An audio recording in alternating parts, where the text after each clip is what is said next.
It is too much. Number 5, churches are being bribed. So many ministries are being bribed into politics. I won't mention names. You've had churches where they have become, during political seasons, they campaign for a certain candidate. Now, if you start campaigning for a candidate in church, and remember there are many parties in that church, what are you doing? And you're going to campaign because that candidate has given you money, because it has given the church money. So we've had churches be involved in politics. And when you start getting into that kind of campaign, you mean the person in party X will not come to your church? The person in party B will not come to your church? Since when did the church have parties? We are supposed to be able to pray for all these candidates, and then God will choose the one that he wants to choose. But for the love of money, we have gone into parties. For the love of money, we have been bribed. Very soon we are going to still talk about homosexuality. Last time we missed. But do you know churches that have accepted homosexuality? They are being given, the gay community is giving them money. They are recruiting boys.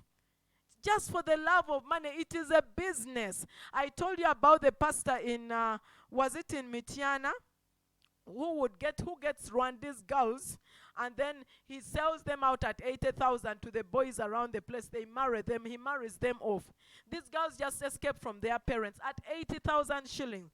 And this is a church we are talking about. So there is a lot of business going in the church. Why? Because the devil has taken advantage of the church. He knows that when certain things are done in church, it is a cover-up. You're not able to easily discover. It will take you time, because you cannot believe that a church can do such a thing. Number 6, we are falsifying everything. Have you heard of churches that give false prophecies? All in the name of money.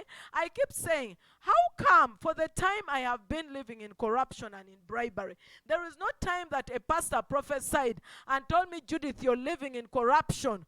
God is going to punish you. How come none of them said that? All the pastors I went to told me your future is bright. You're going to become this. You're going to have the other. They gave me all these nice things. They gave me only nice things. Why? Because we are trying to sell the business. Because they want to excite Judith.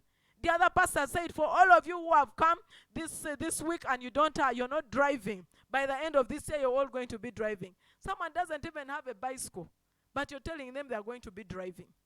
I'm not saying God cannot perform a miracle. But what I'm saying is there is a lot of falsifying things, all in the name of selling the business. My sister keeps reminding me of this crusade that was in Lira. And one of our neighbors, who we know very well is not lame, came and testified up there and said, God has healed him, he was lame. A person we knew was walking wasn't lame, simply because these people are paid to go and testify. So all that is in the name of doing what? Of selling the business. We are selling the business. And the congregation gets excited. And that is what we want to hear as the congregation. We want this kind of message. Number 7, we use church money. Most of these people use church money for their development. It's about me. It's about which car can I drive. It's about which house can I have. For their development. Church money is no longer being used to serve and help the poor.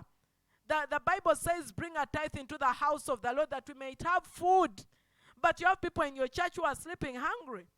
Have people in church who don't have rent. But the pastor will get the tithe and pocket it and go and do his own things.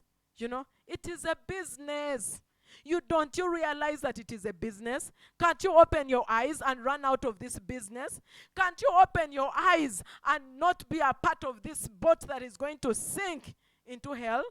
Open your eyes. We cannot keep moving like this. We have organizations. We have schools that are made church-based. We have, I think, even health centers that are church-based.